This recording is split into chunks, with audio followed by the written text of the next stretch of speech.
You're listening to the Straight to Video podcast with Rob Lane. Hey, welcome along to a brand new Straight to Video podcast with me, your host, Rob Lane. What's going on? I hope you're all doing great. Today's show is a real good one as I had a lot of fun chatting with artist, singer, songwriter, guitarist and actor, quite the list I know, Maria Theresa Rodriguez, who some of you may well know from the Birmingham-based band Mimi Detroit, who Louder Than War described as a band that bridges the gaps between grunge, indie and blues rock. Maria and Mimi Detroit have been releasing music since 2016, but Maria herself has also built up an impressive acting CV, working on films such as Cockneys vs. Zombies, Woody Harrelson's Lost in London, and also completing a tour with the musical drama Feral, which was a single monologue theatre production. Maria shares some brilliant stories about all of these, along with their introductions to music and some great gig adventures too, and we had a lot of fun chatting, which I hope you'll enjoy as well. Before diving in, our friends Dead Skull Coffee continue to support this show by offering you, the listener, 15% off any order from their website. Just head on over to deadskullcoffee.co.uk, check out their ground or full bean coffee, their original Thunderblend coffee, or visit their merch store and simply add the discount code STV on checkout to grab that money off. Nice and simple. I'd also be humbled and love it if you'd consider checking out the Straight to Video Patreon page, which goes a long way to making this show happen, and in return for a small monthly donation starting at just £2.50, you can get extra access to the show, bonus episodes, a Patreon-only Facebook group, and also merch you will not find anywhere else. All of this can be found at patreon.com/STVpod, and I appreciate all of you who have already signed up. Alright, after this chat, if you'd like to learn more about Maria and Mimi Detroit, then the band are all over social media, or you can go straight to mimidetroit.com for everything you need to know and hear. But in the meantime, please enjoy my straight to video chat with Maria Theresa Rodriguez.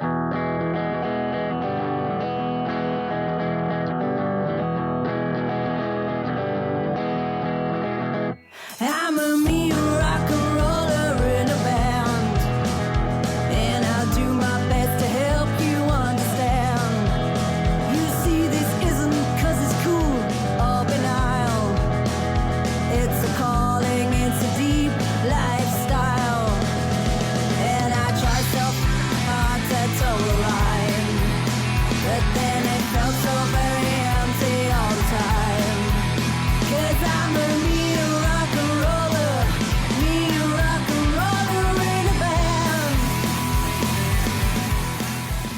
As things in general, all good? Yeah, good. I feel like I haven't been doing much. It's just been like, you had Christmas and New Year, and then, sorry, there's a cat tail popping up by me. Just Christmas and New Year. I've just kind of been having a bit of a chilled one, although planning for 2022, obviously, but it's, I don't know, it just feels a bit chilled. I feel like a little bit like, I should be doing loads of stuff. But Yeah, I'm like that. I'm not good with downtime, and to be honest, like kicking things back into gear, I'm struggling with the motivation. I don't know what it is. Yeah. Normally I'm itching to do stuff, but I'm like, I need some energy from somewhere. Yeah, because we've got a podcast we do with the band as well, and it's just so we've started up as a bit of fun, but it was it's called the Red Line Online. It's just us chatting crap. How long's that been going? Wow. We started it like last year or the end of 2020, but we recorded some, but I didn't, because I was unwell, I didn't end up putting them out. So Right. we're trying to catch up again now and like get it back on track. Yeah. Let's just say it's restarted like last month. Season two. Yeah, something like that.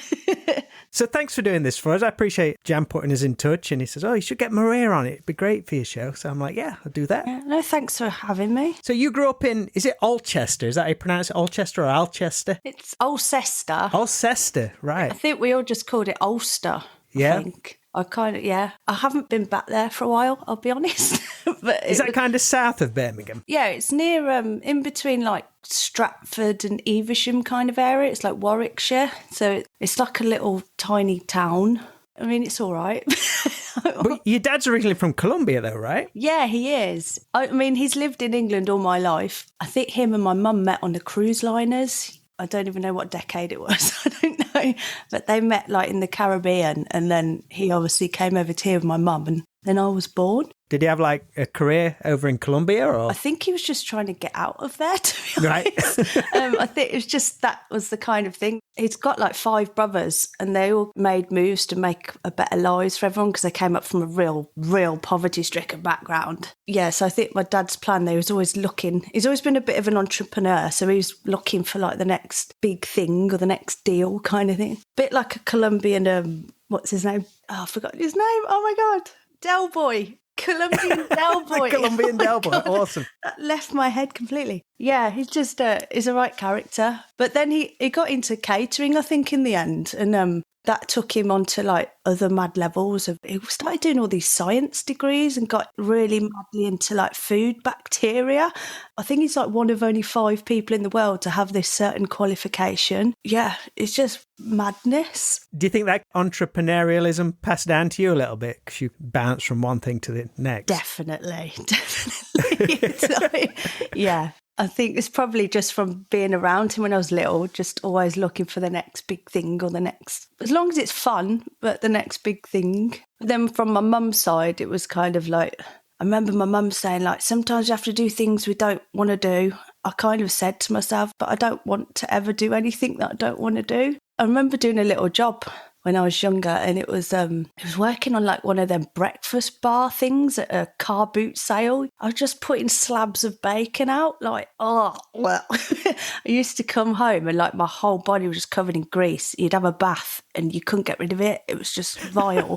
I remember saying to my mum, I don't want to do this anymore. I hate it so much.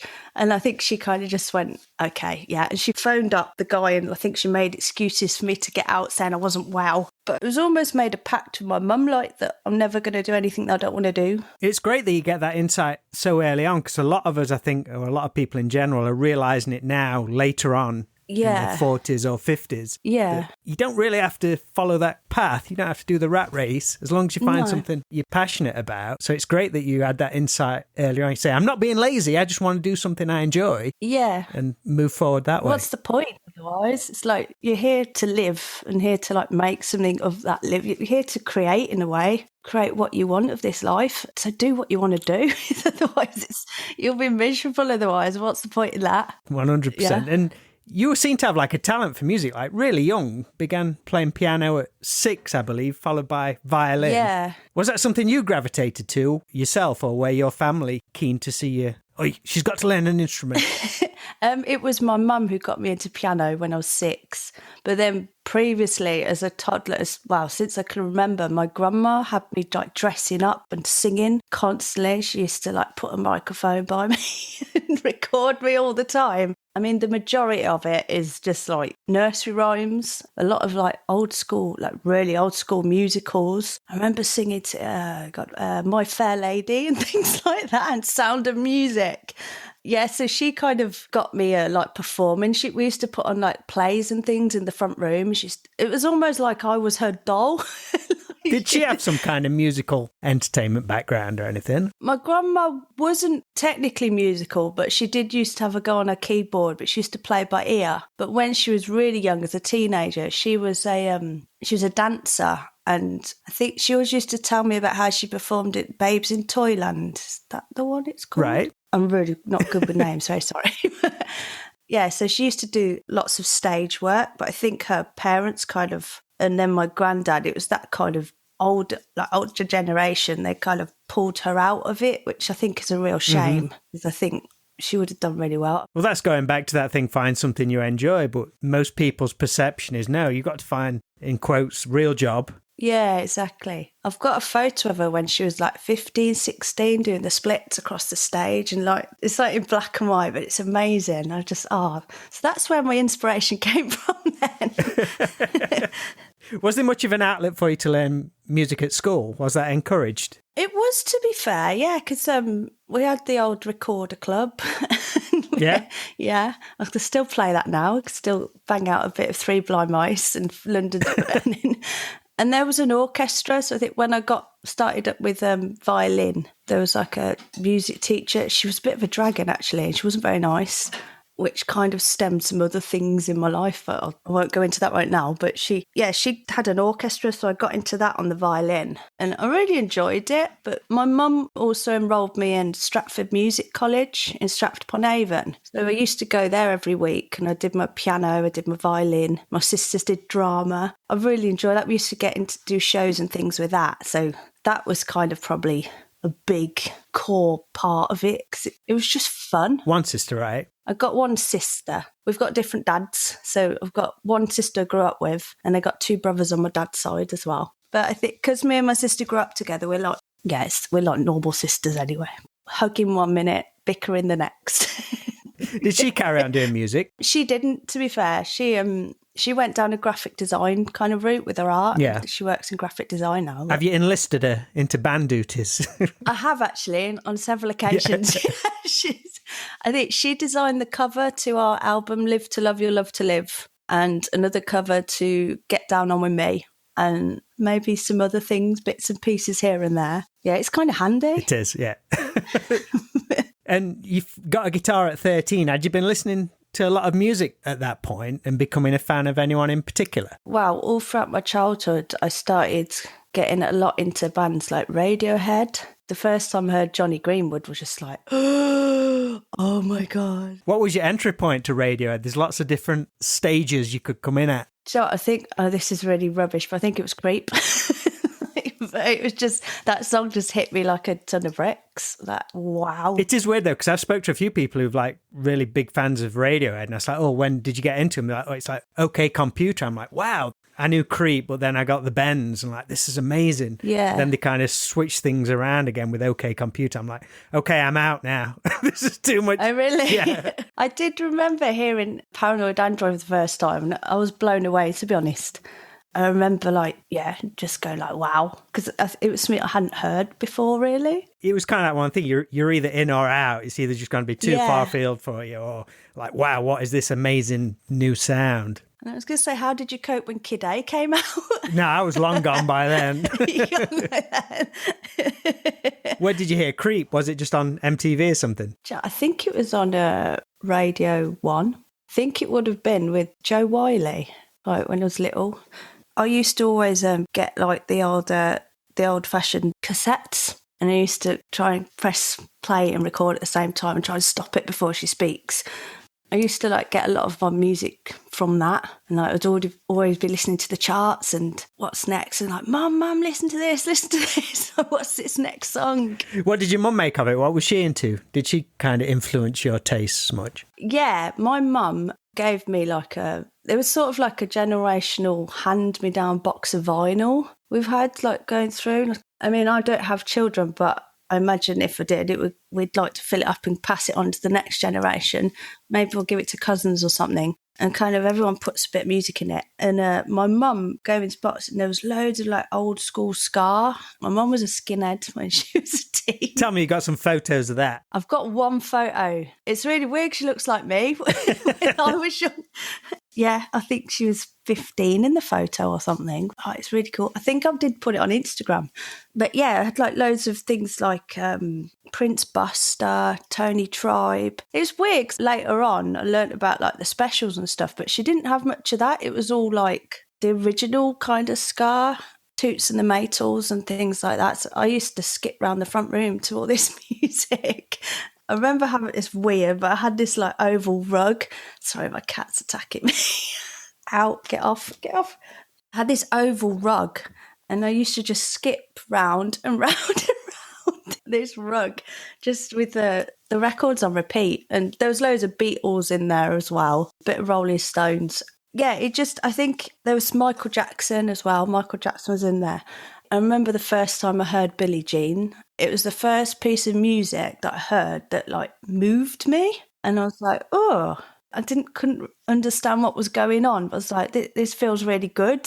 I really like it. And I feel like really warm and fuzzy, but like I'm going to cry at the same time. It was really like this massive whoosh of like, oh my God. Was you understanding like the differences in like the time periods between the music, or was you just taking it all on face value? I think I was just taking it all on face value. Yeah. Just literally, I had no clue To be honest, I'd just put it on if I liked it and skip round the rug to it. Because I'm just thinking you've got like the Beatles and the Stones and ska music, and you've got Michael Jackson, Billie Jean with that Eddie Van Halen guitar solo in it. So it's all sounding like totally different. Yeah, it's weird. I've always been like that though. If I like something and it moves me, then I like it, no matter what time it's from, no what genre, whatever, really. I mean, I have my reservations about certain types of jazz, but I think that's just because I find it too complicated and just like, doesn't make sense. Too much. Yeah, it's just too much. My brain just goes, no. So you listen to all this different stuff and you get a guitar. What was the first stuff you wanted to learn? Was it, I want to learn the Radiohead songs, or did you try all different stuff? Strangely, because when I did piano and violin, I was classically trained. So Stratford Music College, again, I enrolled in guitar lessons. And my mum enrolled me in a classical guitar class. I don't think we knew what we were going into because I just said to Mum, I want to learn guitar. And so we signed up for these lessons and I turned up. I had to buy this like footstool thing. Not me personally, obviously my mum got it me. And I walked in, I remember just having to put my foot on this stool. And then I just remember looking down, thinking to myself, the guitar's on the wrong knee. Like, this doesn't feel right. This isn't what it's supposed to look like. What? And this music book came out and we had to read the music. Thankfully, because I could read music from the piano and violin, that kind of came naturally. I did it for a bit, but then I could hear next door another class going on. I could hear like the Beatles and stuff coming from it. And I think I heard some like REM maybe or something. And I remember coming out of class one day. I'm in the wrong room. Yeah. I said, Mum, I think I want to go into that room. I want to go into that other class. So she swapped me round. I think like the first song I learned was, I think it was Mr. Tambourine Man, but the Birds version. And then Let It Be by the Beatles. Did you meet any cool people in that class? Was you all similar ages? I think so. I can only remember one person, that's bad, isn't it? Where are all the rock stars in that class? Yeah. Future rock stars. No, I don't remember. I ended up going to Stratford College to study music later on. I remember meeting someone from Cooler Shaker, and one of my tutors was a guy from the Pogues. I think that's the closest it got. One of the guys who I did go to college with has done really well in producing and composing now. He's smashed it. So he's down in London. He does like jazz, but it's like a fusion. I like it. It's like a modern version. Laszlo, I think they're called. I'll give them a little shout out. But they're really good. But yeah, the college, I can't remember my guitar people. That's really bad. I do remember walking in and seeing this guy like plucking out harmonics and just being really impressed by it. And I didn't realise all you have to do is just like hold your finger over the fretboard. It does sound cool, yeah. Yeah. Take some practice though. It's not as easy as it looks. True. I think I was just like, wow, what's that? I'm in the right class at last. Had you been to any live shows at this point, or was you just seeing videos of your favourite bands? No, I hadn't been to any live shows. I think I've been to like a Radio 1 road show. Go on, who was at that? Okay, testing my memory now. Aswad. Yeah? I remember Blooming Aswad were there. Is that the only one I remember? Maybe Ocean Colour Scene. That's a stretch of like almost generational stuff. Aswad are like 1987 or something, and Ocean Colour Scene are mid to late 90s. Yeah, I remember liking Ocean Colour Scene when I was a kid, actually, a bit as well. You couldn't escape them, to be honest, when they broke. It was just really melodic, I think, and like catchy tunes, because I love things that are catchy as well. I mean, I prefer heavier stuff. Personally. Who did you go to the roadshow with? I think it's my mum. Yeah, it was always about. I think we might have been on holiday. Do you know where I think it was? I think it was Barry Island in Wales. I think it was there. I think we stayed in a caravan and ended up going to this roadshow while we were there. Thinking about it, I think we did that quite a lot for some reason. I think we went to one in Weymouth as well. Oh, Travis. Yeah, I saw Travis at a roadshow in Weymouth. And another weird, I don't think they've ever went on to do anything, another band called Monorail. Don't know why I remember that name. They obviously must have got dropped or something happened, but it looked a mixture between like Elvis and Reeves and Mortimer. Yeah, Vic Reeves. It was like a cross between him and Elvis. What was the first gig you went to where you thought, right, I want to go and see this band, they're on tour? You know what? Everyone remembers the first gig, come on. I do remember it, but I don't want to say because it's horrendous. No, but my mum got me tickets. Own it, My mum got me tickets to see Wet, Wet, Wet. right? Yeah. That must have been like an arena show, right? It was an arena show. And I mean, I enjoyed it. It was fun. I was little, I was young. Yeah, but then I kind of like moved on to better bands after that. And I went straight in with like going to watch Radiohead. I went to watch Jamiroquai. Was this all in Birmingham? Yeah, it was usually at NIA. No, not the NIA, the NEC, sorry. Because it was just easy to get to. My mum could drop us off. Everybody played there at some point. I'd like to play there myself, to be honest. That'd be nice. There's lots of bands who kind of. I remember going to a lot of like, again, maybe there was something in this when I was little, but I used to go to a lot of like the radio shows. I think I went to a BRMB bash or something, and they had all sorts like Republica, Ocean Colour Scene again, James, Texas. Yeah, there was loads of them. I remember just screaming my little head off and putting my little banners up. What was your first like sweaty club gig? Ooh. Well, I ended up working at the Birmingham Academy. Was that one of your first jobs? Yeah, it was. I worked in a club bar in Stratford-upon-Avon. I had some friends in Birmingham, and I ended up kind of moving in with them because I just wanted to get out of the small town. Do you know, I can't remember what gigs I went to. It was probably mainly college gigs because I was studying music at college. Do you know what it was? It would have been bands like Sponge. Yeah, I remember seeing Sponge in the local pub. And I ended up getting involved with their manager, actually, not in that way, just on a business way, when I was at college, because my dad worked at the Stratford Leisure Centre. And we ended up organising to put gigs on there. We started in a smaller room upstairs. We were thinking, we could expand it, eventually move it to like the main hall downstairs. It could be like a massive thing. We were really excited about it. So we did this gig. It was packed. Sponge came and played, and like my dad was like, "How have you done this? Oh my God." Like everyone's like, "Oh my God, wicked." There you go, entrepreneurship. Yeah, you know. And then halfway through the bloody gig, the ceilings were quite low. They were like them polystyrene tile type things. The crowd got a bit overexcited, jumped up. One of the tiles has come down, and the next thing, all these electrical wires have coming down, and like the crowd are like, "Woo!" getting overexcited. So they've had to like pull the gig to stop it immediately because there's like live wires hanging down. And that was the end of that. That's the end of your concert promoting phase. I was like, gutted, man, because I was like, as if that's happened. This could have been something amazing, and you've all ruined it. How dare? I was like, how dare you? What year was that? Late 90s, early 2000s? Yeah, about early 2000s. Yeah, it was good fun. But going on to like my first kind of pub gigs, it was kind of that sort of thing. Yeah, so then when I moved to Birmingham, I've got a job at the Academy. I think the first time I walked in and there's Foo Fighters stood sound checking. Holy shit. My jaw has just dropped because I was a massive Foo Fighters fan as well. And I remember just going, oh my God, oh my God, oh my God. They were like, the people who were showing me around was like, okay, let's go and get your work t-shirt. And that was like, no, but I want to go and meet Dave Grohl. That's like, I just want to go over there. I don't want to go and get the t-shirt. But yeah, I ended up getting to see so many bands. It was amazing. God, I couldn't even name them all. Probably bands you'd never consider seeing and think, holy shit, these are great. Yeah.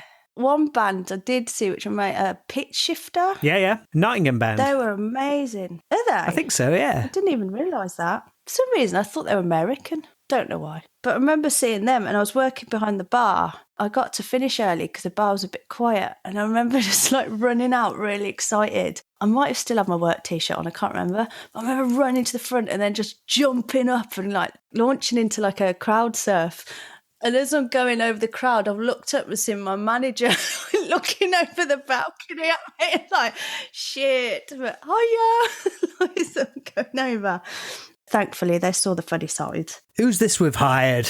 Yeah, it was one of them. I loved it. I had so many good times there. I remember I used to say, actually, that one day I'm going to play on that stage. And sometimes I'd walk on after everything's shut and just like imagine and picture myself on it. Just take it all in. Yeah. And then only a few years later, I ended up playing it. They call that something where you perception and perceive yourself doing something. What do they call it? There's a term for it. Well, I'm big into like that sort of stuff, like law of attraction kind of stuff. Yeah. Speaking it into existence and visualising it into existence kind of thing. Well, it happened. It came true. So There you go. yeah, it was wicked. Because I ended up going on tour with a band called Kill Hannah. Oh, yeah, I remember them, yeah. They had like the lasers on the guitars. Yeah, they did.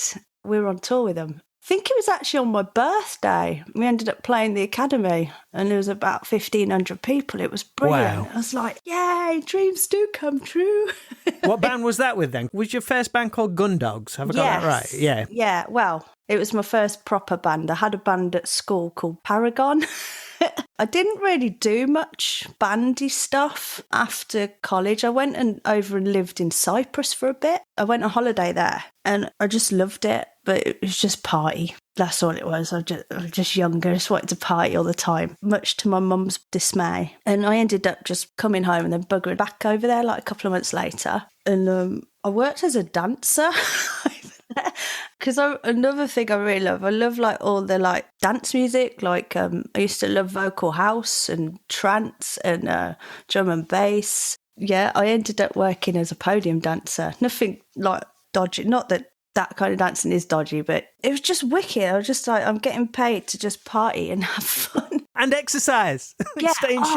I tell you what, I got so toned. It was amazing. It was brilliant. People used to think I was like on drugs, but I was quite teetotal as a kid. And I just like, well, I still am now, but yeah, I used to literally just drink water, but I was just so high on the music and I just loved it so much.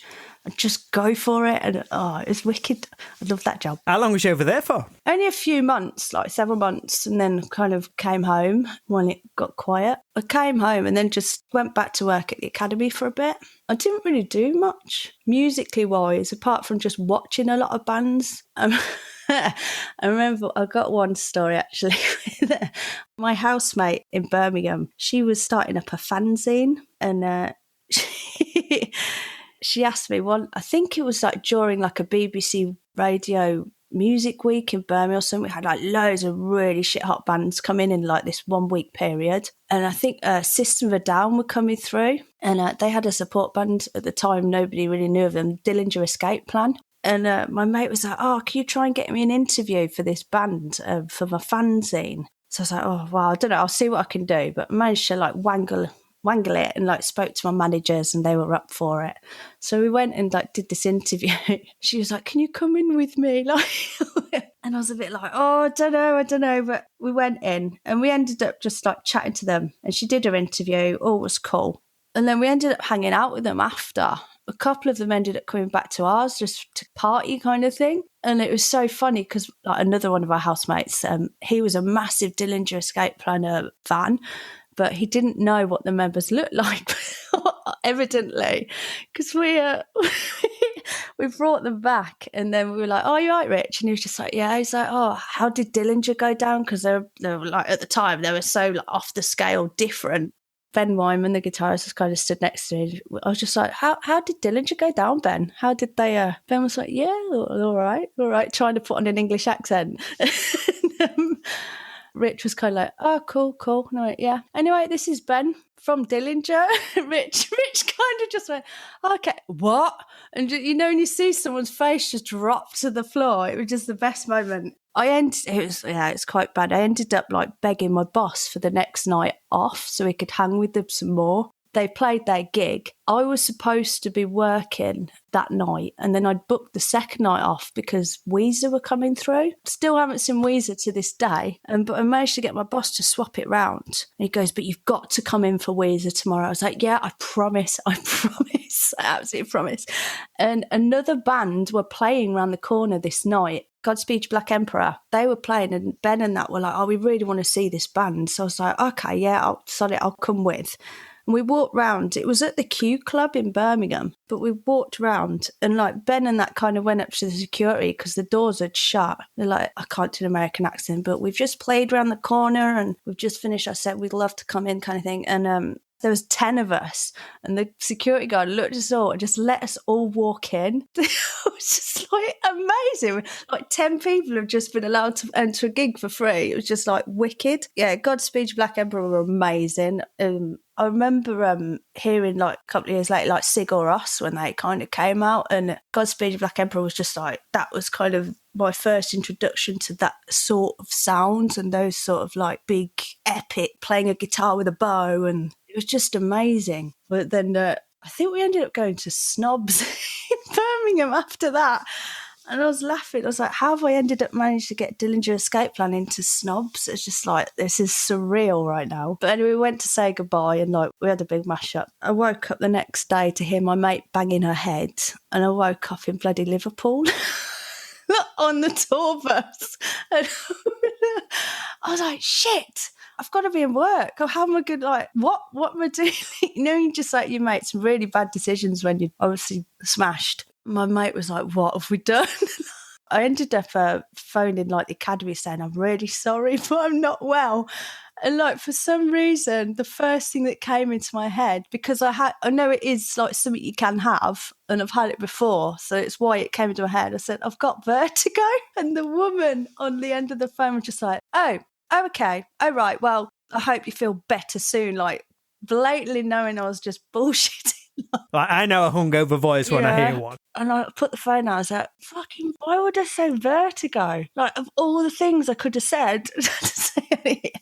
Yeah, by the way, I'm scared of heights. I'm not coming into work today. What did that day consist of then in Liverpool? Was he just trying to figure a way to get back down south? Yeah, I think we just kind of gave in and just chilled and hung with Dillinger some more, and like ended up going to their gig again. Did you manage to keep your job? Wow. I ended up going to Manchester with them as well. I was like, sorry. Eventually I came home and I phoned up my boss. I was like, yeah, I think I need to come in and talk to you. And he's like, yeah, you do. I was just like, yeah, I'm really sorry. First I spoke to like the assistant manager, and I was saying like, yeah, I wasn't very well in this. He goes, yeah, somebody saw you stepping onto the tour bus on the night before. Like, oh shit, okay, yeah, I'm busted. All right. I just like went in and chatted, and I was like really apologetic. And I said, I'll make it up to you, I promise. To be fair to my manager, he was just like, he goes, if it was me, I would have done the same. He was really understanding. Was he still the manager there when you played with Kill Hannah? No, he wasn't, because I worked in like a smaller bar on the side, which was I can't remember what it was called. It was like the pre-gig party bar. So we worked in there. So we were a little bit separated from the main academy. Yeah, it was just a really good, fun time. I miss Weezer, of course. Still not seen him. Still not seen them. I was gutting. How was it for you transitioning from being like a music fan, you've been learning music all this time, but actually getting into a band and playing? Was it everything you hoped it would be, or was it a lot more hard work than you thought? I think when I first started out, I kind of just fell into it. I met my old bandmate, Layla, before we did Gun Dogs. We were in a band together called Super A, and it was a bit like 60s influenced with like Beck and Pavement kind of influences. It was good fun. I joined as a guitarist. One night we were really drunk. I think it was Christmas Eve, and Layla and I, it was the first time we'd actually hung together properly, even though we were in this band together.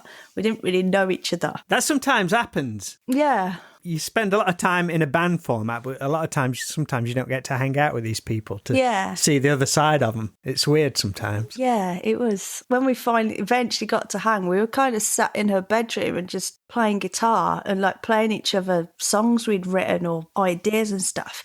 And I remember just turning to her and she was like, that's the sort of music I want to do. And I was like, that's the sort of music I want to do. And then we went in to like, I think our other half, boyfriends at the time, we're like, listen to this. And we just sang this song, like did probably a bit sketchy, but we thought they're amazing harmonies. I remember her boyfriend, before we'd even done this little off-the-cuff jam, he kept saying, you two should start a band together, you two should start a band together. And I was always a bit like, oh, no, I'm with Super A. Yeah, that young loyalty. Yeah. But then it was just like, wow, this actually really worked. It just kind of seemed to fit perfectly. And then we went on and did Gun Dogs. We were originally called Kayland, And then I think we changed our name because we wanted like a fresh start after only did it for 6 months or something. But at the time, you think everything's going to happen overnight, I think. But yeah, that was an eye-opener, I think, because it did take a bit of a while to get going. And even with Me Detroit now, I find like even finding the right members, because I've been through so many drummers and so many bass players. When did Me Detroit start? Was it 2016? Yeah, roughly. I say that kind of as an official date. It started a little bit before, but I've kind of released the album in 2016. I think in Gundogs, because we had a manager, I didn't, at the time, I feel like I was probably a bit underappreciative and not ungrateful, but just a bit ignorant to how much work was actually involved in running a band and doing like everything. You kind of thought, well, this is how it works. You get a manager, away you go. Yeah. I mean, he did do loads of stuff for us, and we ended up doing some great stuff. Like we got the Kill Hannah tour, and then we played the Isle of Wight festival, and it was amazing. And we did some like really good stuff. We ended up signing like a co-management thing with an American company, but we had no money. And I think it was kind of expected that we were going to like do this album and pay for it all ourselves, but we didn't know how to or what to do. And like me and Layla weren't really working. I don't know, it's a bit weird actually when I think back and I look back at it. We were kind of like always focused on how skint we were all the time. And like, again, like I said with my law of attraction beliefs and that, I was like, we were just putting that energy out there that we're just skint. Yeah. And so I was like, of course we were skint because that's all we believed. Yes, I think that in that terms of that kind of aspect, it was hard, but it didn't have to be, but I just didn't know it. We did one video. I think we paid the guy like 50 quid or something. And I remember someone was offered to do a video for us. And I remember they were like saying it'll be like £500. And we were just like, oh no, that's too much. We can't afford that. I'd jump at the chance now to do a video for 500 quid. I'd be like, yeah, sweet. Or I'd be like worried about the quality of it. Yeah, it was really mad. I realised, because since I broke out on my own and I did Me Detroit, and I've actually invested in good videos and invested in good recordings, and it's like, it makes a massive difference, and you shouldn't limit yourself. Things have changed a lot, though, in the last probably 5-6 years. Yeah. Things have just come on so much compared to how it was. Yeah. It's nuts. Everyone's almost on a level playing field now. Everything's accessible to you. You can have that great video. You can have a great sounding album. Yeah, that's true. I think it's just mad though. It's just like how limited we kind of were, but then we still did have access to all this stuff. Like, because we did have like the beginnings of Facebook and that, and we did use it. But I don't think we knew how to utilise it properly to its full potential. No. But obviously now there's so much more, and like the live streaming and stuff. And we've been doing, me personally, during the pandemic, we started up a weekly live stream. And it's actually, from Me Detroit's point of view, it's brought like our fans like a lot closer. And we've got this real community now. And it's just amazing. It's just, I think that's what it's all about. It's weird because we've come closer, but we don't know each other. When you actually meet in person, it's a bit like, oh, hello. You're a real person. Just stood there poking them. So if it's cool, I want to talk a little bit about your acting and stuff. You've always kind of done like performance and theatre from school, but did that take a break once music and bands became more of a priority? It's a weird one because I did some plays at college and stuff, and I really enjoyed it. But I think when I was younger, I was very, very, very shy, like painfully shy. I still am sometimes now, but in certain situations. But I think I'm just quite an introverted person. What you see on stage is just completely the opposite. Like backstage, I'm like, oh, I'll just chill. Are you shy or quiet? People always say to me, like, you were shy as a kid. I don't think I was shy. I was just quiet. I think I was shy as well. Yeah. I struggle with what to say to people, so I'll just be like, I just won't say anything. I just keep myself to myself. But when I got older, I was obviously doing the music. I'd been thinking about like doing some acting or getting back into it, but it wasn't really something that I was like, yeah, I really want to do this. And then I was in the pub one night in Birmingham, and this woman came up to me and she was just like, excuse me, have you ever done any acting? And I was just like, a bit here and there, but not much. She said, it's like, we're shooting a short film and you've got exactly the right look that we're looking for. And would you be interested in auditioning? I was like, oh, yeah, all right then, okay. So that kind of went on from that. And I went to this audition and I turned up and there was a guy there also auditioning, because I think they were auditioning in pairs, because she was supposed to be like a couple. And she turned around and said, have you got your monologue? And I was like, oh, what now?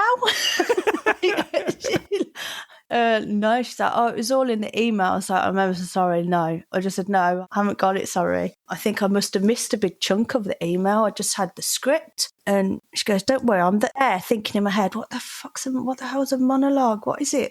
And then the guy then says, oh, I've got mine. So he does this monologue to camera. And so I'm just like, oh my God, I'm like out of my depth here. What? And he did it like really professionally, really well. He'd obviously come from like an agent. I was like, oh my God, this is like, I don't want to do this now. But I ended up really enjoying the auditioning part with the script. It ended up apparently like coming down to like 2 people. And I was one of the 2 that it came down to. But apparently one of the people who were casting was a bit worried about my not having much experience, whether I'd like basically crap it in front of the camera and stuff. So it ended up going to the other person. But the woman who came up to me, but I'm still in touch with her now, her name's Sarah Walker. She's absolutely smashing it. And she's now directing like over in LA and stuff. She did stuff on, is it Discovery of Witches? Oh, it's amazing. She's a real big advocate for women in the film industry and stuff. So it's really cool. She ended up using some of my music in one of her short films in the beginning as well, which was really nice because it was a song I wrote. And then my granddad passed away. And I remember he like asked me to sing this song. It was like the last time we ever saw him. And we were sat at the kitchen table. And another time, I think it was to do with Dillinger again. I'd got stranded in bloody London. My granddad, because he was from down there, he came pick me up and drove me home, bless him, all the way to Alcester. I remember he was sat at the dining table, or the kitchen table, and my mum like whispered to him, don't look at her because it'll put her off. And do this. So I played him this song and I kept my eyes down to the floor kind of thing. And it was called Lonely Friend. And I remember like looking at me, he turned around, he goes, you know what, girl, keep going, you're going to make it, you're going to make it. And it was just like, it was just a really beautiful kind of moment. And then unfortunately he passed away like a couple of weeks later. I was like, if I hadn't have got stranded in London, none of us would have seen him. And like, it was nice we got that last magical moment. How great is that? Yeah, and he made that such an impact saying that to you, which still sticks with you today. Yeah. And she ended up, like Sarah ended up using this music for one of her shorts, and it ended up going around the world and doing some like really well, like, and I was like, it's like Granddad's travelling. Yeah. Granddad's songs travelling around the world. It was really, really nice. Oh, I love that. Yeah. Where did Cockneys versus Zombies come onto your radar? Oh, yeah. So a few years, well, I don't know when it was, a few years later, me and Layla were talking. It was really weird. We were talking one day saying, how cool would it be to be like a zombie in a film? Just for fun. It would be so cool. Literally, I think it was the next day, it came up on Facebook.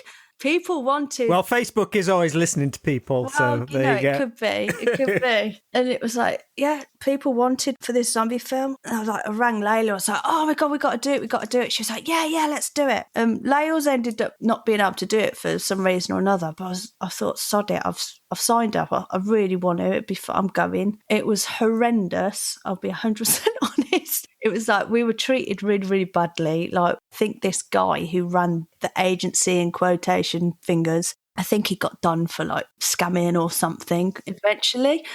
But that aside, it was still really good fun. And it was the first time I'd ever experienced being in front of like a proper film camera, being on a proper film set. We went in and we got all the makeup done. It was brilliant. I was so excited. Then we had to go into this little like 15-minute school, like zombie school, get taught how to like be a zombie and what movements they wanted on the camera. And then like we got ushered down to like where the set was. This is all in London? Yeah, shot in London, Canary Wharf. I thought we were just going to walk down, and then suddenly they were just like, right, we're just going to go around this corner and we're just going to while you're here, we're going to do a shot of you now. I was like, oh shit. My heart was like started doing like beating at 100 miles an hour. They like said, okay, start walking down the street. Okay. And they did action. I can't remember. They did action. So I just had to start being this zombie and like walking down. And then as I've looked to the corner of my eye, I've just seen this massive, the biggest camera I'd ever seen in my life. just like following us all, and it was like right in my face. And I remember inside, I was trying to like keep the straight zombie face, but inside I was dying, just going like, oh my god, this is mental. What if oh my god, I'm in a film. Oh my god. And just go like really right. Oh, I was so excited but so petrified at the same time. We ended up working with Alan Ford, Bricktop from Snatch, and Honor Blackman was in it. Richard Bryars is in it as well. Legend. Richard Bryars was in it. That was mental. He didn't look well, bless him. He looked so old, but he wasn't he? Bless him. Was it just a one-day shoot, or was you down there a couple of days? I think I was there about 3 or 4 days. Did you make the cut? I did. Yeah? I did make the cut. If you ever watch it, there's a bit in the docs where like there's a load of zombies coming down onto Grandad, Bricktop. You can see me coming, I've got a little flower in my hair. You can see me bearing down, trying to eat Alan Ford's head. Yeah, I just remember thinking, oh my God, this is so much, like, even though we got treated craply and I was freezing cold, I was like, I really want to do this. It's exciting. Yeah, it's such a buzz. And then just to see how it all kind of came together, how everyone rallied and worked together, like all the crew and all the cast, and just to make this scene. And it was just like, tell this story. I really want to be a part of this. So as soon as I got back from that shoot, I enrolled in like acting classes. I think I always had this thought I just imagined that acting was something you just kind of born with. Yeah, if you can actually just act. But I didn't realise there's all this technical learning to go with it, and it's massive. There's so many techniques and like things to learn. Even like on stage, I was just like how to like position your feet. And you got to project your voice obviously in theatre. And then like there is some instances where like actors will have their backs to the audience when they're mic'd up. But I've been to like performances at the RSC in Stratford where I've seen like actors facing the wall but with no mics, and their projection is like, oh my God, how the hell are you doing that?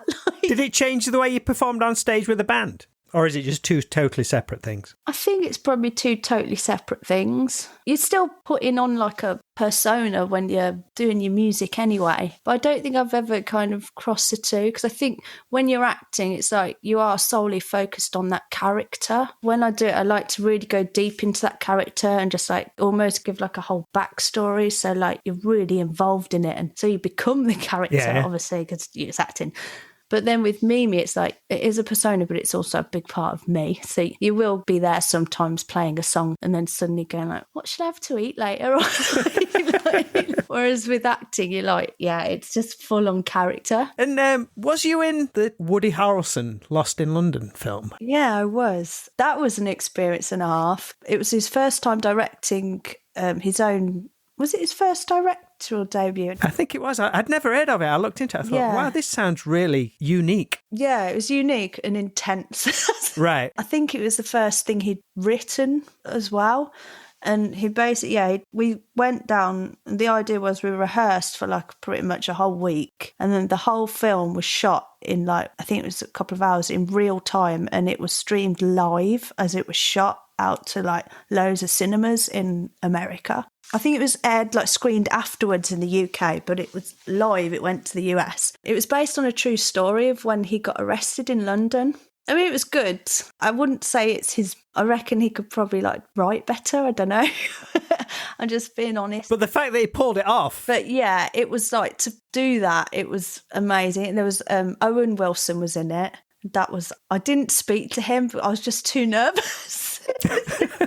He walked past me once. I think we brushed shoulders, and I just went inside. I was like, it's just a human being. Yeah. But it's Owen Wilson. Like, do you think there are such things like X Factor and star quality, though? Yeah, it's like they just have this aura around them. Somebody can walk into a room, whether they're an actor or a music person or not, but you can have X Factor outside of that as well. It's like something about that person. Yeah, it's magnetic. It's just like, I was going, oh my God, it's Owen Wilson. Oh my God. But yeah, I remember like I got papped on that. I think it was the Daily Mail. Obviously they weren't papping me, they were papping Woody. but I happened to be stood next to him at the time. I was like, yes, that's good for the CV. Get it out there quick. It was just a really good time. It was cold again, Yeah. but we got to dress up, and they did all like, the costumes were amazing as well. Just like, because it was supposed to be like a kind of gypsy themed kind of club night, and it was just so cool. And there was a vocalist on. There was like someone doing acrobatics down a rope.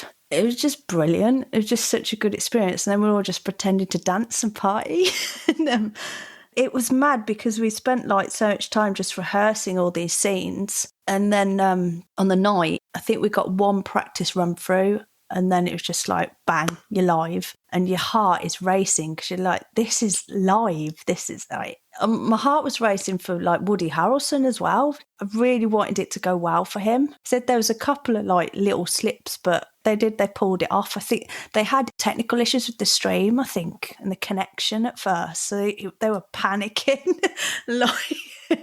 But they did it, and like, fair play to them. Because it's available to see now. Did they change anything afterwards, do you know? Has it like been reshot, touched up, or any idea? I don't think it has, and not that I know of. It's just gone out as it was, unless they've like overdubbed bits. I don't know. Very cool. I must say, I've heard of one-shot films, but not like one shot and we're going to broadcast it at the same time. Yeah, it was. I don't know anyone who's done it since, No. to be fair, really. I don't know who'd want to. No, it was really brave. Yeah. I tell you what was cool as well, because I'm like, nowadays I'm a vegan as well, and Woody Harrelson's well into his like raw foods and vegan diet, so all the catering was vegan as well. So I was like, this is like so amazing. I'm having fun, but I'm also like not having to worry about what I'm eating today. So Yeah.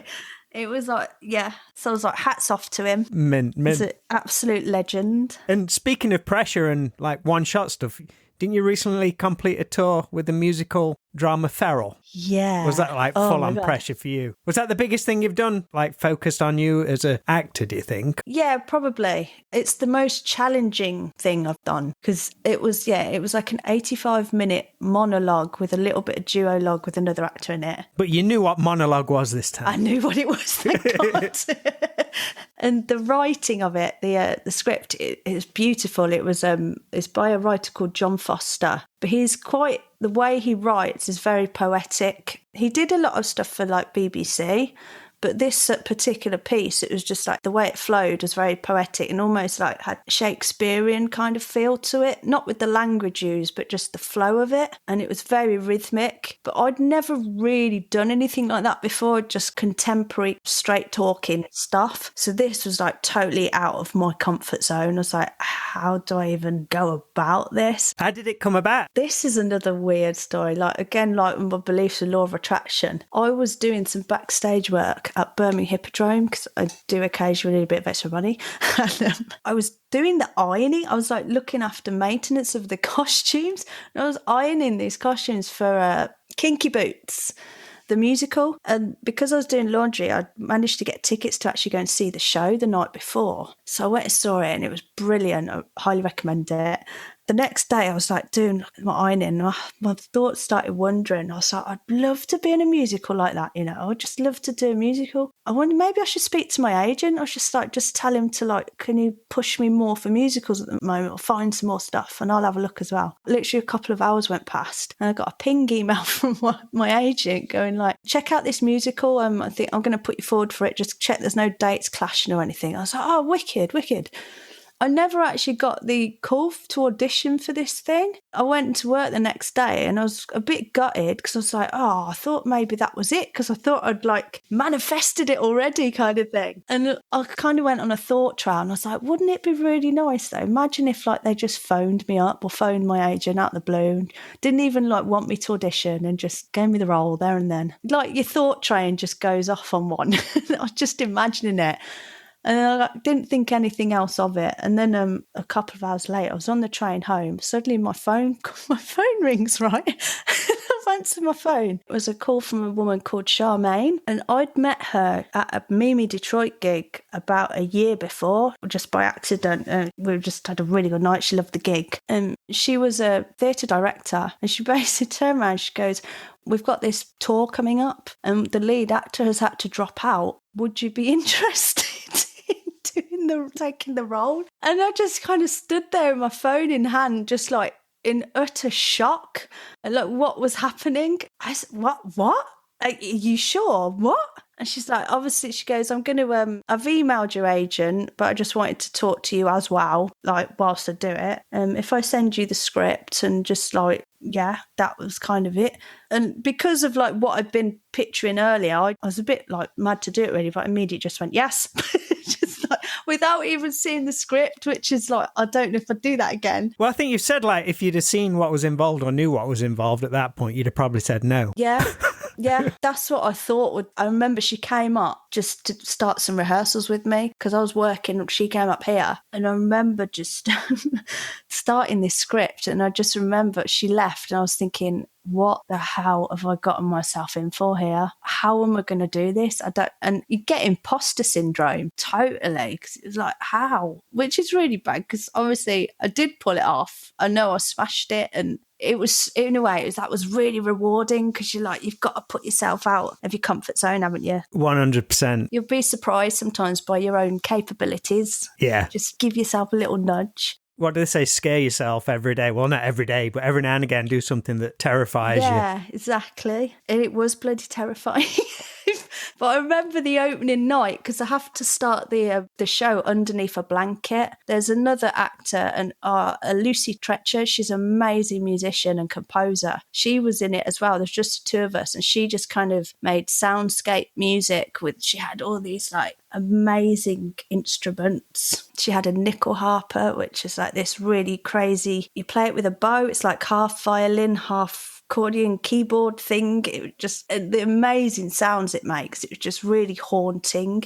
And I remember this music, it went on for about 15 bloody minutes whilst I'm under this blanket, because I can't see the audience coming in because I'm underneath it, and I have to wait just under this blanket whilst the audience are coming in until the actual play starts. I'm stuck there. So I'm under there sweating. So there's no curtain? No, I'm literally under this bloody blanket, and I was absolutely shitting it. Oh, I can't even explain it. In my head was just going, I can't do it. I need to get up and walk off and just apologise to everyone and just leave and go bury myself in a hole. I can't do it. Oh, shit.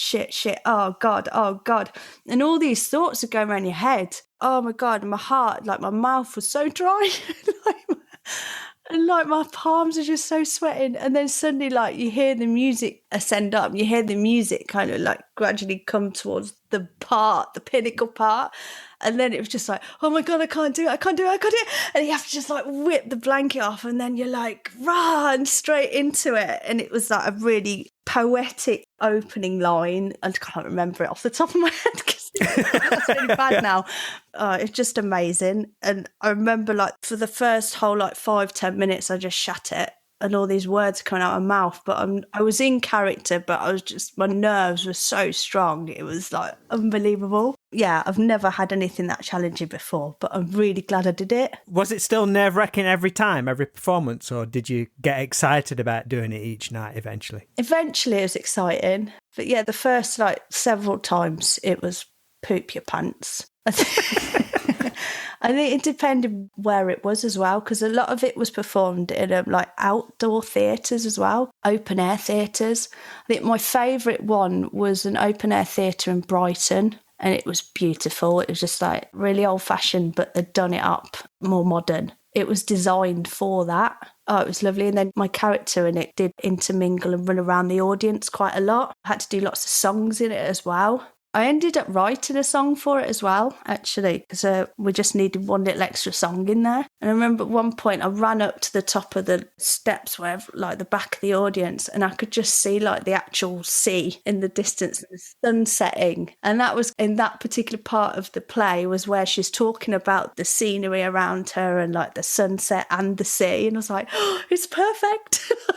Oh, this is amazing. I'm actually I'm full on in character. Yeah, it was really mad. I remember getting a really bad cold though for one of those performances in Brighton. And I woke up in the morning and I was like really worried because it's not happening. Yeah, it was like 85 minutes of monologue and songs. And is my voice going to hold out? Am I like, will you do anything? Have you heard of that Sanderson's throat? It's quite hard to get hold of now, apparently, because it's just everyone's got it.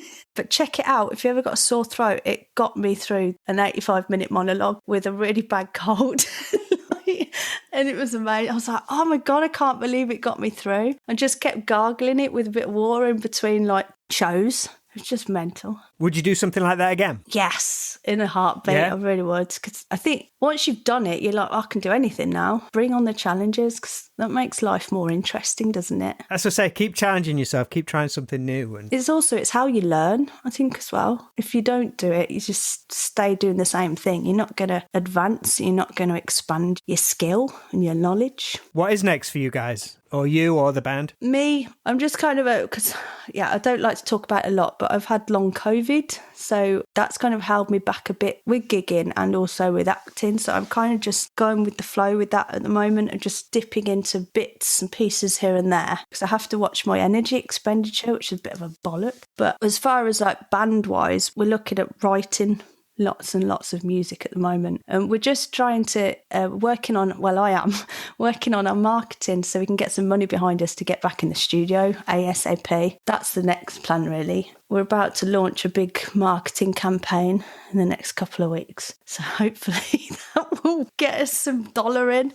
And then, the world's our oyster. We'll hopefully be touring as well. Who would you like to tour with? Oh my God, there's so many. Come on, put it out there. I'd love to tour with Frank Carter and the Rattlesnakes. That would be a good one. The ultimate dream would be like Foo Fighters. There's like other bands as well, like new artists coming through now. Cassiette, I love her stuff. She's amazing. There's so many out there, isn't there? Tell you who I think it would be really good fun to tour with is Youngblood. I think it just seems like a right good laugh. I think that would be really good fun. Pretty much that fan base, anybody he puts a seal of approval on, they're just going to latch onto as well. We actually did that, me and Callum, our drummer, we went down to a Youngblood show in Birmingham for a couple of nights. We went and did something called fan hacking, where we basically turned up with like a QR code and walked through the queue, just introducing ourselves to everyone, and just to try and get our music out there and get us like heard a bit more and just grow ourselves. And we just basically spoke to people, sometimes gave them a little like free bit of merch. Been there, done that with CDs to that side of the gig. Exactly, just praying that when you walk back to your car, you're not going to see them all on the floor. Well, we were a bit worried about that because we were a bit worried about whether we'd get done by, because there's a lot of like licensing for like littering and stuff, and you can't give out flyers without a license. So then I came up with the brainwave to get a QR code that they can just scan on that. So we had it on our phones. They just scanned it, took them straight to all our Spotify, socials, everything. So we've kind of got that, and we're going to do that a lot more, I think. I think Palais Royale, that's another band I'd like to tour with. They're coming through, so I think we're going to go down and try and meet some of their fans soon. Well, now you've put it out there, I look forward to seeing you on the Foo Fighters and Youngblood tour later in the year. That would be so amazing. Thank you, universe. Sweet. Maria, I'll let you go, but thanks for chatting with us. I've loved it. It's been a lot of fun. Thanks for having me, mate. It's been nice.